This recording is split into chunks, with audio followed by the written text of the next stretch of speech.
Hello friends, இன்ட்ரெஸ்டிங்கான video தான் பார்க்க போகிறோம். வீடியோக்குள்ளே போகிறதுக்கு முன்னாடி எனக்கு சேனல் இப்போ தான் ஃபஸ்ட் டைம் பார்க்குறவங்களா இருந்தால் சப்ஸ்கிரைப் பண்ணிவிட்டு பாருங்கள் ஃப்ரெண்ட்ஸ்.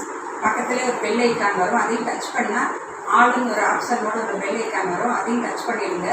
அப்போ தான் நான் போடுற வீடியோ எல்லாமே உங்களுக்கு உடனே நோட்டிஃபிகேஷன் கிடைச்சிடும். வீடியோவை ஃபுல்லாக ஸ்கிப் பண்ணாமல் பாருங்கள் ஃப்ரெண்ட்ஸ். நிறையா ஹெல்த் டிப்ஸ் அண்ட் ட்ரிக்ஸ் எல்லாம் நிறைய சொல்லியிருப்பேன். ஒரு கைப்பிடி அளவு வெந்தயத்தை நல்லா கழுவி 2 நாள் வச்சு முளைக்கட்டி எடுத்து வச்சுருக்கேன். இந்த வெந்தயத்தை எண்ணெயில் போட்டு நல்லா வதக்கிட்டு இருக்கேன். வெந்தயம் கொஞ்சம் நல்லா வதங்கட்டும்.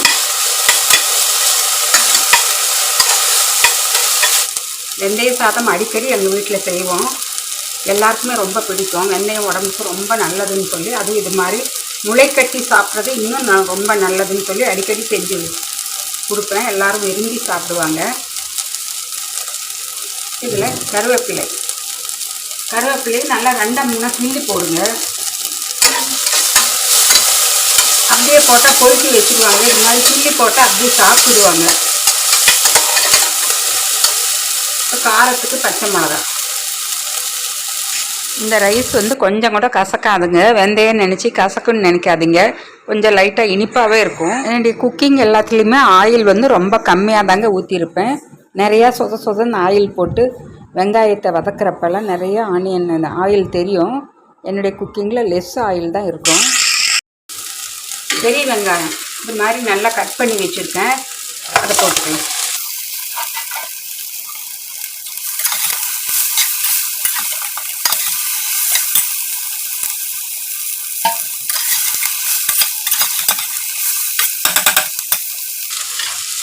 ஒரே எண்ணெயில் சமைக்கக்கூடாது. ஒரு 10 நாளைக்கு ஒரு தடவை எண்ணெயை மாற்றி சமைக்கணும்னு ஒரு டாக்டர் சொன்னாங்க எங்களுக்கு. அதனால தான் நாங்கள் நல்லெண்ணெயில் சமைப்பேன் மோஸ்ட்டாக. இப்போ ரைஸ் பிரான் ஆயில் வாங்கியிருக்கேன், ஒரைசா ரைஸ் பிரான் ஆயில். இப்போ அதில் சமைக்கிறேன். இன்றைக்கி தக்காளி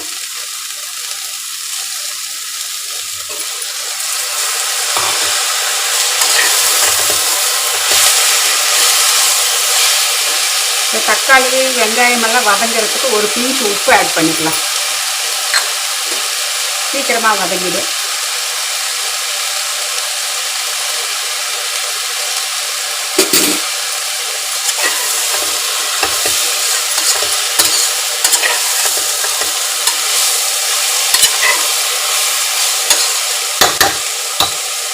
வதங்கட்டும். இப்போ மசாலா ஒன்று அரைச்சிக்கலாம். தேங்காய் ஒரு 10 பீஸ் எடுத்து வச்சுருக்கேன். அதோட 1 டீஸ்பூன் சோம்பு போட்டுக்கலாம். சோம்பு 1 டீஸ்பூன் சோம்பு, கொஞ்சமாக தனியா ஒரு அரை டீஸ்பூன் போட்டுக்கலாம். தனியா பவுட்ரு இருக்குது எங்கிட்ட, அதனால் நான் பவுட்ரு ஆட் பண்ணிக்கிறேன்.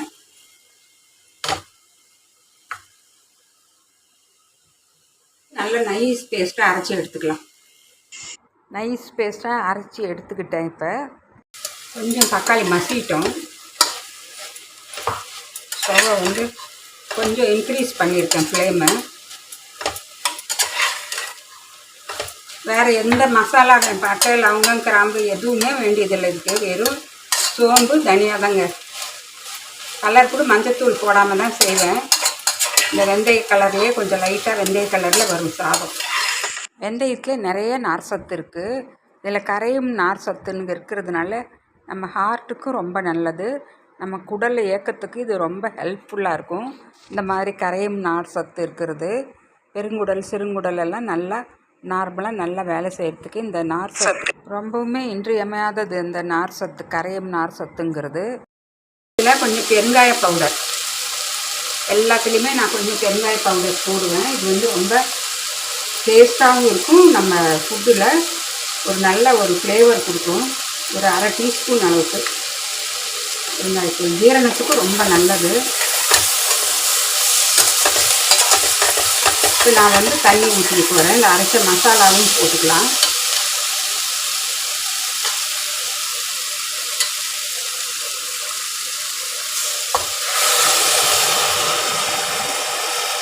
அரிசிக்கு 1:2 தான். 1 கப்பு அரிசினா 2 கப்பு தண்ணி.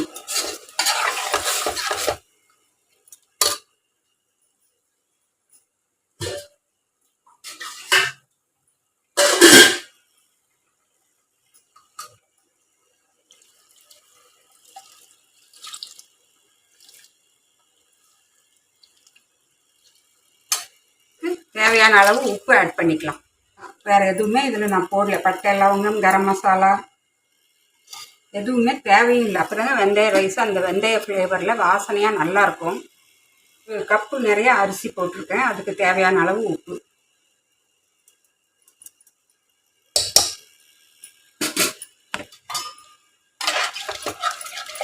இந்த தண்ணி கொதிச்சதும் நம்ம அரிசியை போட்டு குக்கரை மூடி வச்சு ஒரே ஒரு விசில் தான், ஒரு விசில் கொடுத்து அப்புறம் ஒரு 2 நிமிஷம் சிம்மில் வச்சு இறக்கிடலாம். கொத்தமல்லி தலையும் ஆட் பண்ணிக்கலாம். கொத்தமல்லி தலை 2-3 கிள்ளி போட்டுக்கலாம்.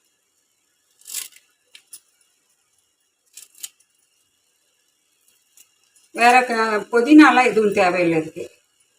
தண்ணி நல்லா கொதிக்க ஆரம்பிச்சிருச்சு. இப்போ நான் வந்து தண்ணி நல்லா வடித்து வச்சுருக்கேன். நல்லா கழுவி ஊற வச்சு அரிசியை வந்து நல்லா ஊற வச்சு வடித்தாச்சு. தண்ணியே இல்லாமல் வடித்து வச்சுருக்கேன். அதை போட்டுக்கலாம்.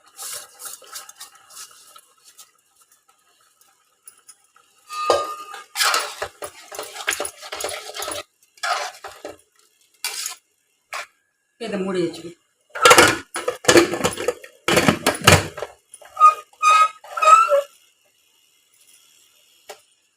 இதில் வந்து நான் வளையம் வச்சுக்கிறேன். ரிங்கு வச்சானா அடி பிடிக்காமல் இருக்கும் எனக்கு.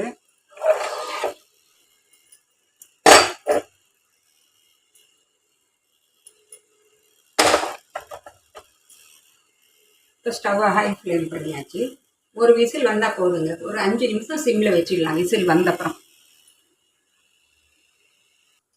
ஒரு விசில் கொடுத்து 5 நிமிஷமும் ஆயிடுச்சு. ஸ்டவ்வை வந்து ஆஃப் பண்ணியாச்சு. நல்லா அந்த ஸ்டீம் எல்லாம் ரிலீஸ் ஆனதும் ஓப்பன் பண்ணி பார்க்கலாம். இப்போ இந்த ஸ்டீம் எல்லாம் நல்லாவே ரிலீஸ் ஆயிடுச்சு.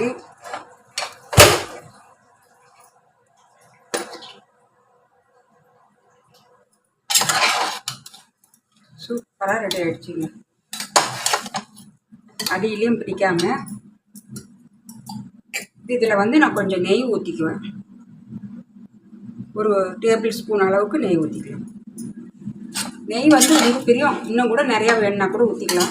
அப்புறம் வெந்தய சாதம் ரெடி ஆகிடுச்சு. இப்படி தான் இருக்கும். கலர் வந்து வெந்தயம் கலர்லேயே இருக்கும்.